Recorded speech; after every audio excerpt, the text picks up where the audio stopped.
So what is an audiophile? How can we define the term audiophile? I think there's a couple things that separate an audiophile from just a music lover. I think the key one is that an audiophile is an obsessive collector of audio or AV gear. It's not solely about the love of music, but it's about the appreciation for the technology that reproduces that music and attempts to reproduce that music in as authentic a way possible, or in a way that gets as close to live performance as you can get. And so I think the audiophile naturally engages as passionately with the gear as they do with the content. And in terms of music, that is, like I said, drawing some life out of old recordings, having the kind of gear that can put, say, Miles Davis in your room. So you're appreciating the musician, but you're appreciating all the different pieces that reproduce that music for you in your space.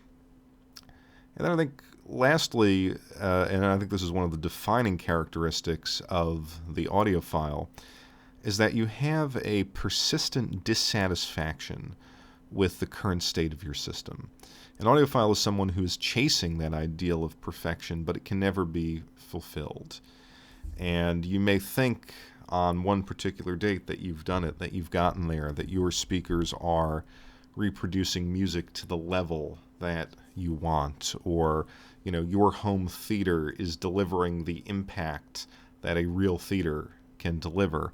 But there's always something new on the horizon. There's always the sense of having an incomplete project and wanting to match the ideal that you may have in your head. I don't think an audiophile is somebody who purchases a pair of speakers and lives with them for 10 years. Now, surely you have some people who do that, and they spend, $10, $20, $30,000 on their ideal system, and that's what they will use for the rest of their lives, or close to it.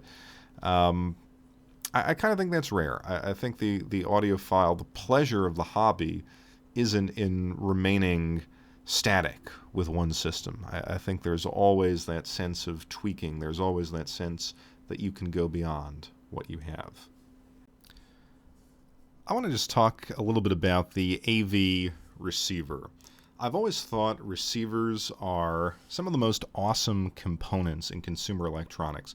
This was certainly the case going back to the 80s and 90s, when you had this massive brick of technology that was a point of synergy. It was the brains of your system. It brought together all of your different components. And I still think it has that coolness factor today, even if they've become perhaps commodity products, or they don't have as much raw power as they did back in the day.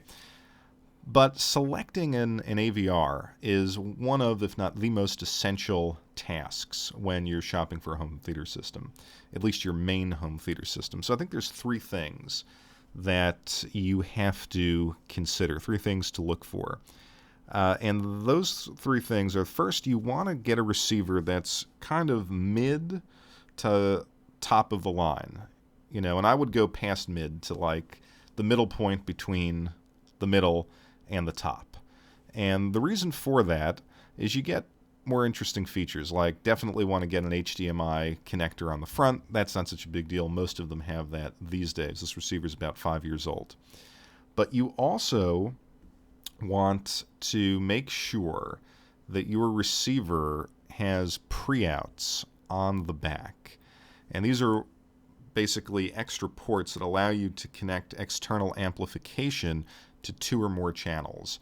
And you can tell usually the pre-out section has kind of like a checkerboard looking panel on the back, and that is essential to expanding the system, because you may find that you move to a bigger house, you have a bigger room, and you want to power larger speakers for that space, or you want to expand into Dolby Atmos, and you can only run 7 channels off the receiver, and you have to run another 4 channels or whatever Dolby Atmos is up to off of an external amp.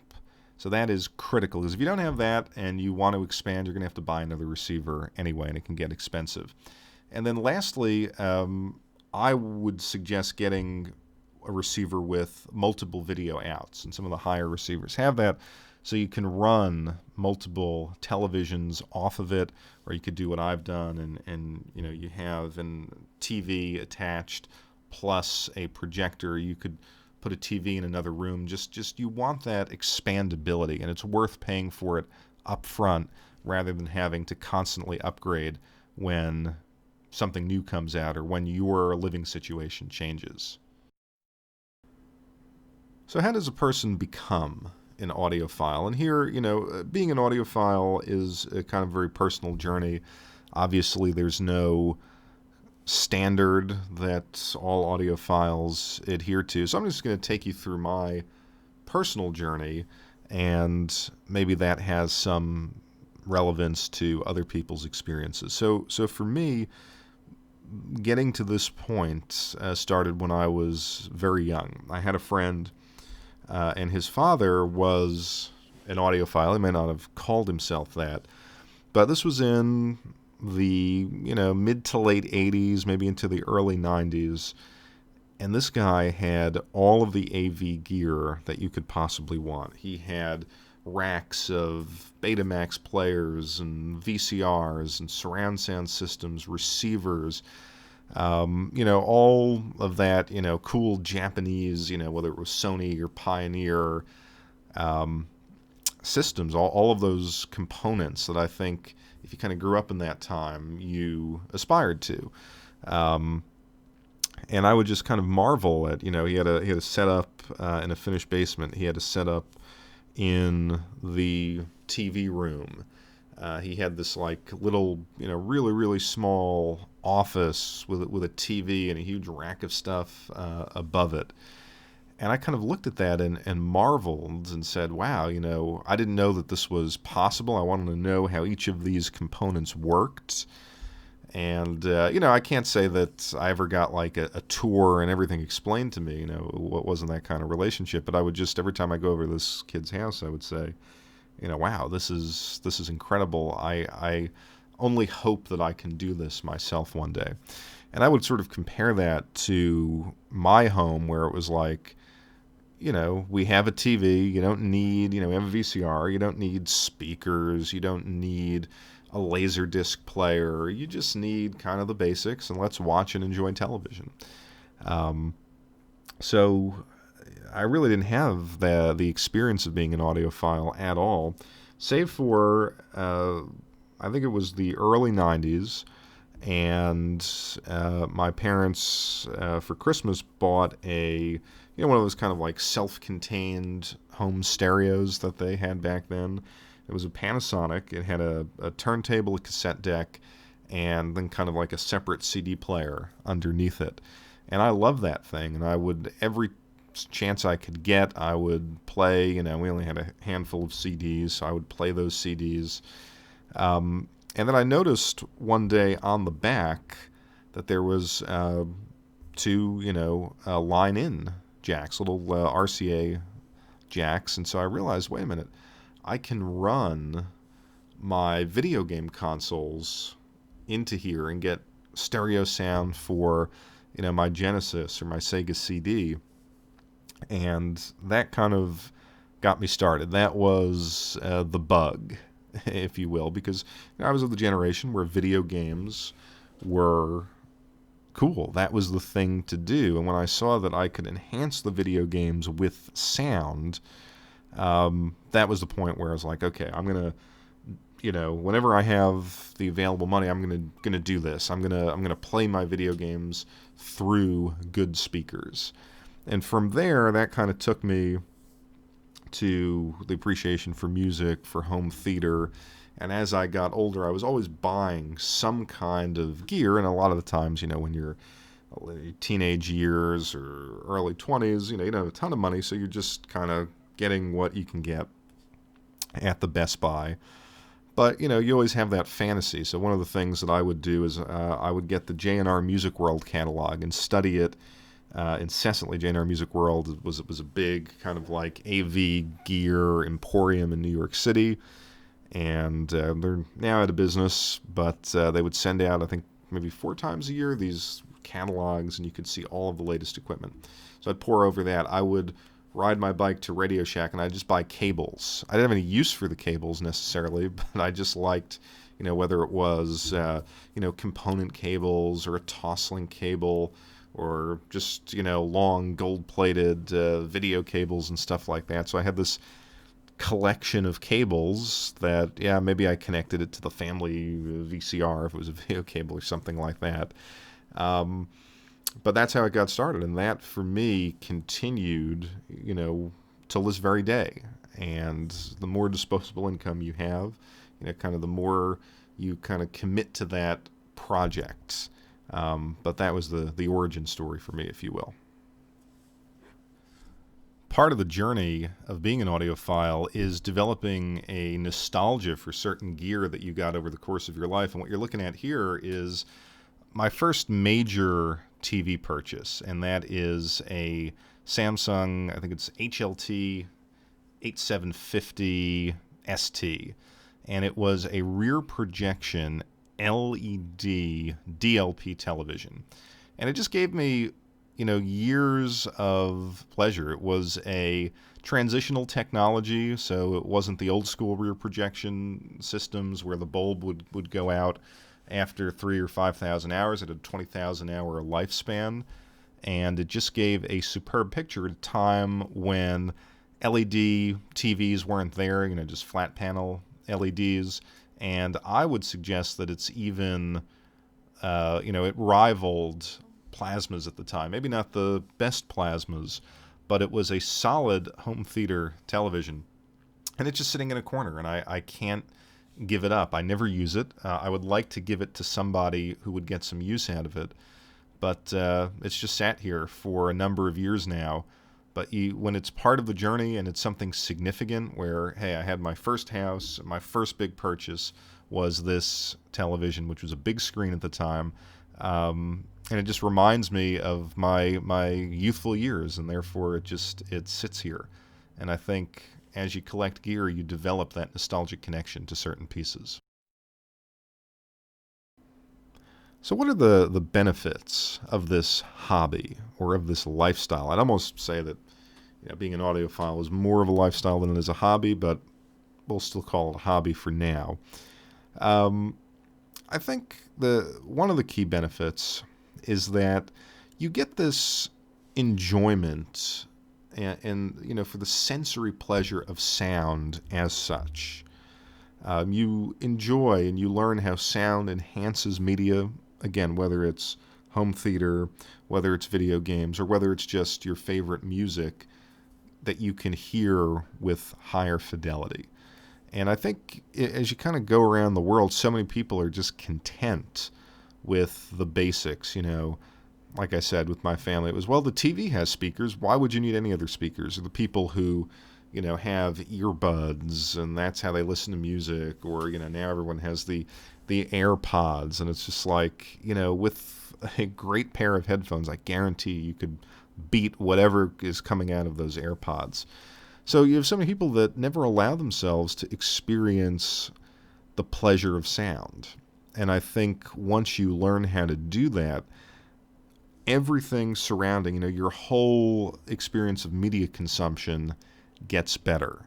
And because there's such a differentiated market of gear, of things that you can buy to enhance that experience, it never stops. You can really increase the sonic fidelity of anything that you consume to an almost limitless degree. Now, there's a point of diminishing returns, of course, but, once you are firmly down that path, you will enjoy everything you're listening to and watching a lot more.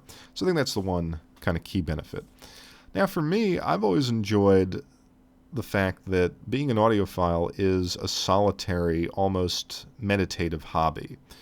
I've always enjoyed that strange kind of connection between the gear, the music, or whatever content you're engaging with, and you as a person and your ears and your experience of it. Now, if you followed some of the other work that I've done on video games, you'll talk about the pleasures of human-machine interaction being, I think, central to what made video games popular as they ascended to cultural relevance in the 80s and into the 90s. That just interacting with technology is pleasurable. And I think for me that's the same thing that you get as an audiophile, because you're evaluating the gear, you're even hooking it up, positioning your speakers. There's a tactile portion or tactile part of the experience that I find enjoyable, and then to sit there and to just have that triangulation, if you will, you, the music, and the gear, and you're always in this, I think, dynamic relationship with those other two elements. That has always been relaxing to me, and certainly is one of my favorite ways to pass free time. And then I think, being an audiophile is still a largely non-surveilled form of technological enjoyment. I think for many audiophiles, you're still kind of enjoying what I like to call, pure technology. There's no digital surveillance component to a lot of this stuff. Now, yes, I understand there's Qobuz and Tidal, and streaming is becoming more relevant. And obviously, with home theater, there's a whole internet connected element to that. But I think a good solid musical power amp with a CD transport and your favorite recordings, that's still an experience that only you are having. The gear isn't watching you. And I think there's something special about that these days, that you're just enjoying technology in and of itself. There's no kind of cloud component measuring your engagement. Your engagement is enjoyed by you and is not sort of cataloged by anyone else or any other kind of company out there watching you. And I know that sounds a little paranoid, but I just think it's a throwback to an older form of consumption. I mean, for the people who are into turntables, that is kind of the ultimate pure technological pleasure, the mechanical nature of the turntable and putting the record on and all the different, the phono preamps and the tube amplifiers and stuff like that. I mean, that's just something that you don't get these days, of actually physically, putting that tone arm down, and you can't skip a track, and it's just you and the music and the tech. Now, that's not to say that I don't stream music or enjoy some of the newer stuff, but I do think there's still that old school pleasure to being an audiophile, and it's one of the few high-tech hobbies that still offers you that. One of the most underrated aspects of building any system is selecting and understanding your room. And if you're lucky enough to have a choice of spaces, it is important, I think, that you test different spaces out to see what the acoustic properties of the room are. Now, if you're really, really technical, you can get a microphone. There are ways of kind of mapping the room acoustically. Of course, a lot of your AV equipment will have room correction, which, I would encourage you to use. But, the room I'm in right now, and you saw, why do I have a different center channel speaker?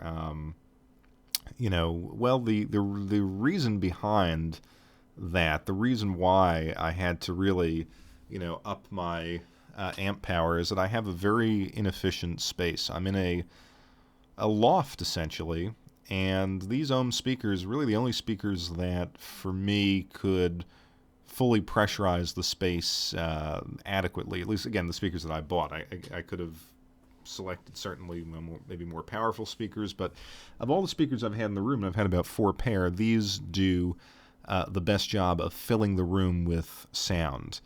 And I had a matching set of left and right speakers to the center, and they just were too small. That one 8-inch driver was too small for the room. So how do you select the right room and strategically plan your system?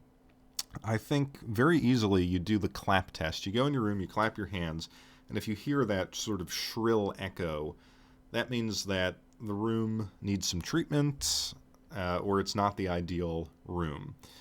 And I would strongly encourage people, again, if you have the ability to select between rooms, go for a room that's square, triangular, and that has carpeting and maybe a decent amount of furniture, so you avoid the harsh, echoey quality. Because I've even set up a system for my friend, and he has one of those great rooms, and it's so echoey, it's just unpleasant. And if that means that you get a smaller system or smaller speakers in the right room, I think that's way more effective than filling a room with lots of equipment and powerful speakers and expensive room corrections and things like that, trying to optimize the sound in space that can't be optimized. I've got, as you saw earlier, I've got the skylights. There's no sort of wall behind the listening position, and then there's half walls and things like that. It's just not optimal for good listening. So if you can, zero in on a room and find a system that works with that room, you will be a lot happier and your performance will be a lot more consistent. So what are some of the drawbacks of being an audiophile? I think the first is what I like to call the audiophile climb. And that is, as you get into this hobby, or as you get into this lifestyle, each purchase you make necessitates another upgrade due to that inherent inability of the audiophile to ever be satisfied. So kind of a common example of this is you upgrade your speakers. You get a pair of really, really great speakers, but then you notice they're not that efficient. They're not that sensitive. So it actually may, in some cases, may sound worse than what you had before, and you realize, I need more power. I need a better sounding amp. I need a more powerful amp. So you get that amplifier, and then you realize, well, now I have this beautiful, revealing, high-resolution system, but now my iTunes music subscription kind of sounds shitty. And now you've got to get better source material.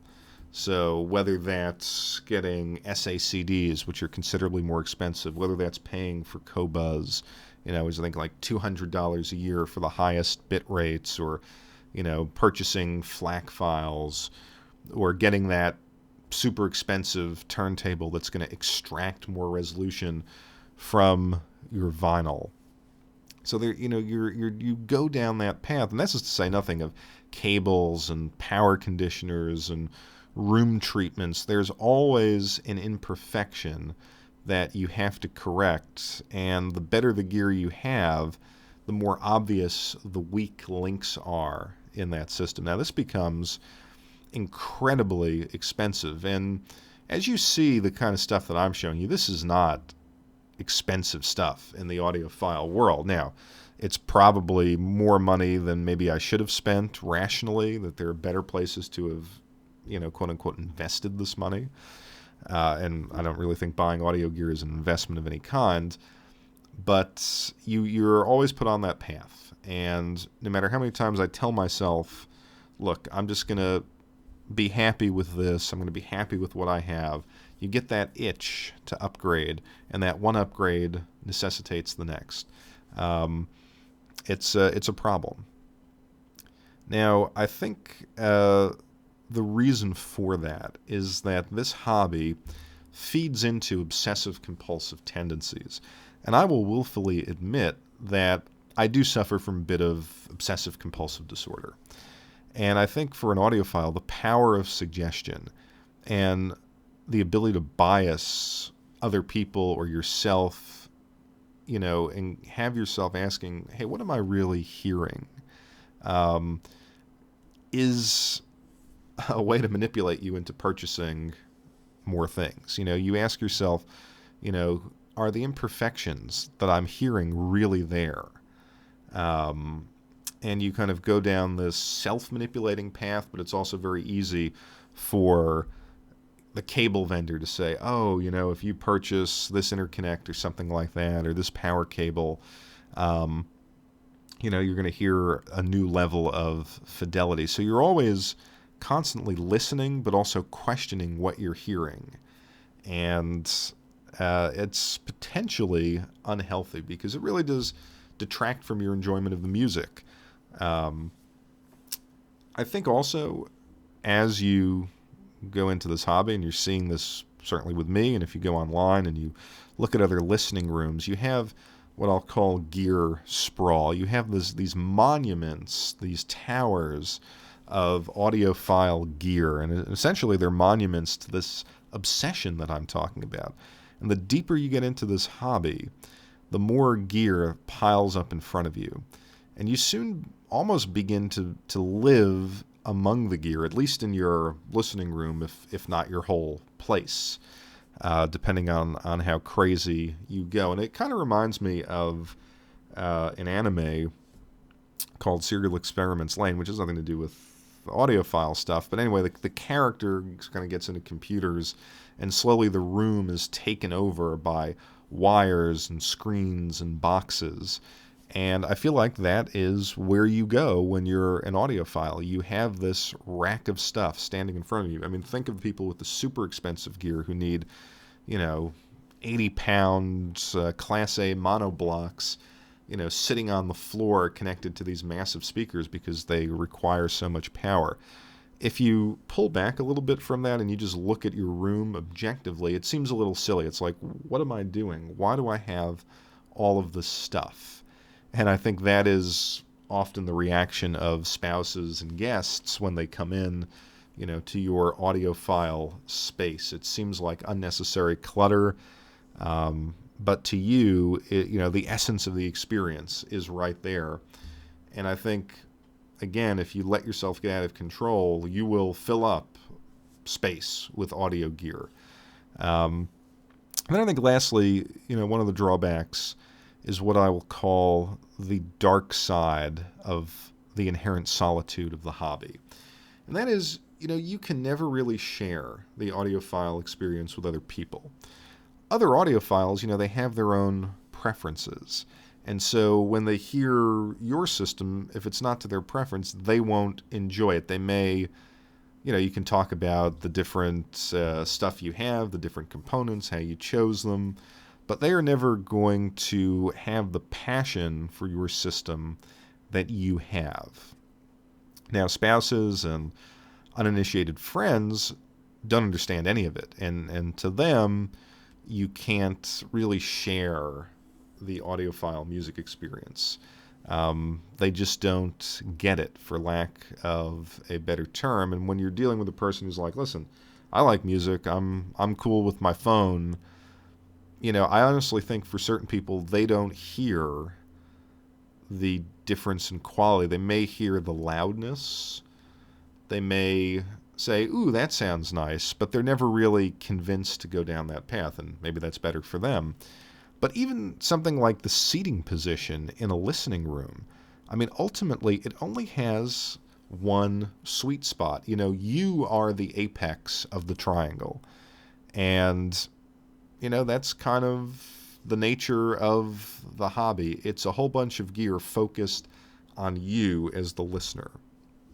And in very real ways, the other person, the spouse, the friend, can't really get into that space that is set up for you and experience it in the same way.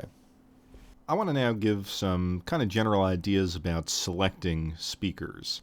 And if you know my channel, we're here in what I consider my game room, and it's evolved over the years, and I've got really two sets of speakers in here. These are the left and right CCB 8s, and those are the Wharfdale Diamonds, which I love and I still want to keep around, but they're both kind of testaments to selecting the wrong speakers.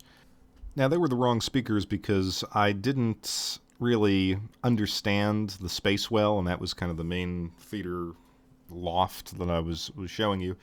And these speakers were both kind of too small for the space.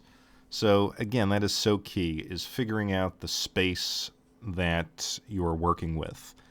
And then after that, there are a couple of considerations that you want to make. There's two schools of thought. One school of thought is figure out the speaker that you want and build your system back from that. Get your speakers, get your amp, get your preamp, get your source, whether that's a CD transport, whether that's your streaming service, vinyl, all that, cables, and so forth. So there's your option. There's your first option. Option two is get your amplification in place. Figure out what kind of amplifier you want. Figure out how much power you want based on the size of speaker you need in the room you're working with, and then get a speaker that pairs well with that amplifier. And a lot of people will tell you that get you the speaker that you want because the speaker, that's the sound of your system, and then pair it with an amplifier. I have found that to be troubling because assuming that you have a base of equipment that you're working with, sometimes you'll get a pair of speakers that are, require more power than you have on hand. And that happened to me. I purchased and reviewed on the channel a pair of Magnepans, and the Magnepan speakers were really, they required more power. They're not very efficient, and they just needed more power than my amp could provide, so that I couldn't run them off the AVR that I just showed you. I purchased an amp that I thought would be sufficient, and it really wasn't, and it wasn't until I got those two Outlaw monoblocks that I had sufficient power, and even then I realized, well, it's the wrong kind of speaker for the room. So you can see how this gets expensive quickly.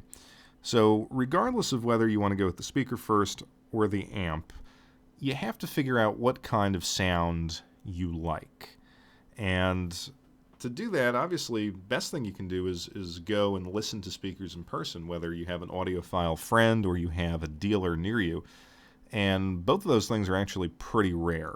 So you have to read a lot of reviews. There's the one thing, online today where, the reviews I think really do count, and find reviewers who, you can trust and read multiple reviews. Some speakers are really analytical and precise and harsh. Some speakers are, kind of warm and resonant and rolled off a little bit. Some speakers will require a sub, some won't. So these are all the kind of considerations you need. But if you could at least tell yourself, this is the kind of sound that I like, then you can start planning your system. And again, whether that's getting a speaker that matches that sound or getting an amp that pairs well with speakers that match that kind of sound.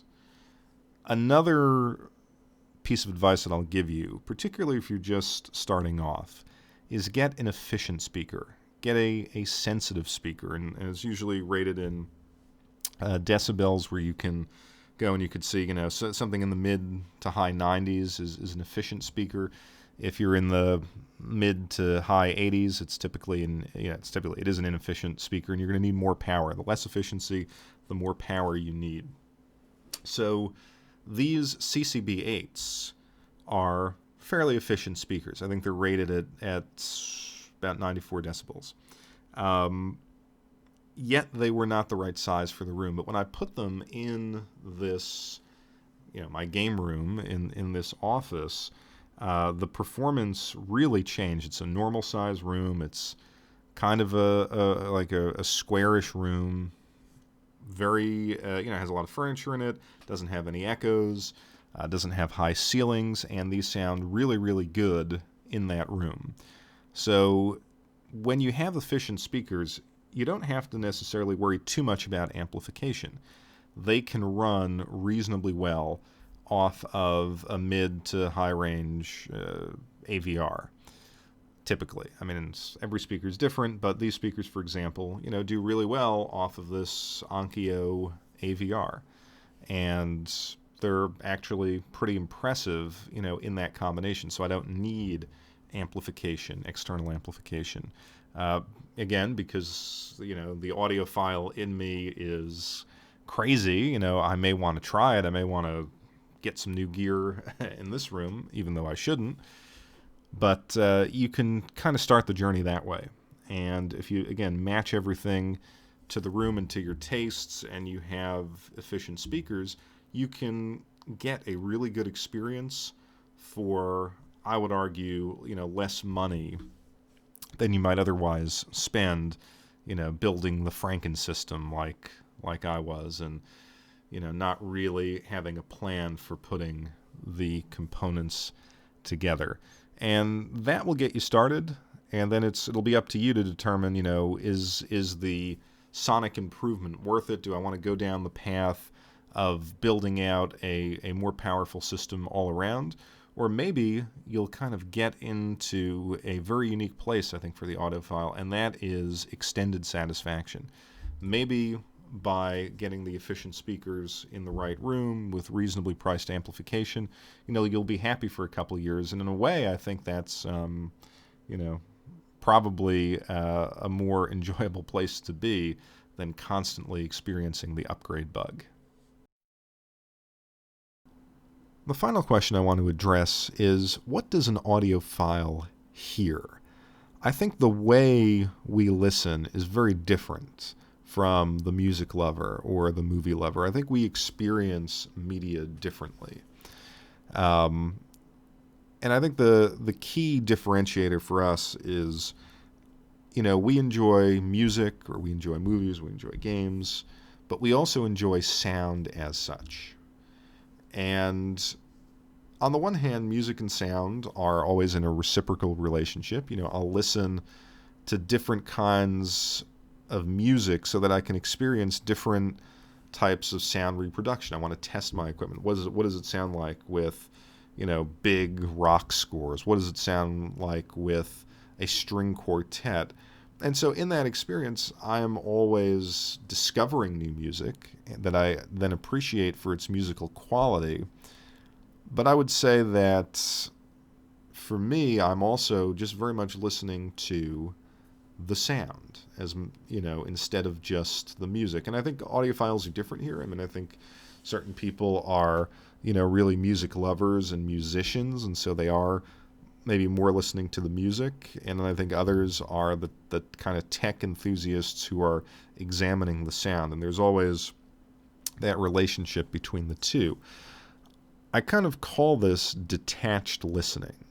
So for me, I'm listening to and enjoying how certain notes appear and decay in the space between my speakers. I like to watch the room dissolve into a sonic landscape, so I can see, where the instruments are placed in my room. And I find this mental exercise to be relaxing. But I would argue that I'm not really listening to music, at least in the conventional sense. And I'm certainly not listening to the music consistently. I find that when I'm doing that detached listening, when I'm really focused on how my system is producing specific types of sounds, I'm emotionally detached from the music itself. And I'm only drawn into the brilliance of a particular track from time to time. I'm kind of shifting between appreciating music and examining sound. And if you want to think about it, at least in my experience, the audiophile listening experience connects the ear to the brain, which is always engaged in this meditative and evaluative state. We're always thinking about what the gear is reproducing and how faithful that sound is, where I think, listening to music connects the ear to the soul, and that's where the magic of music happens.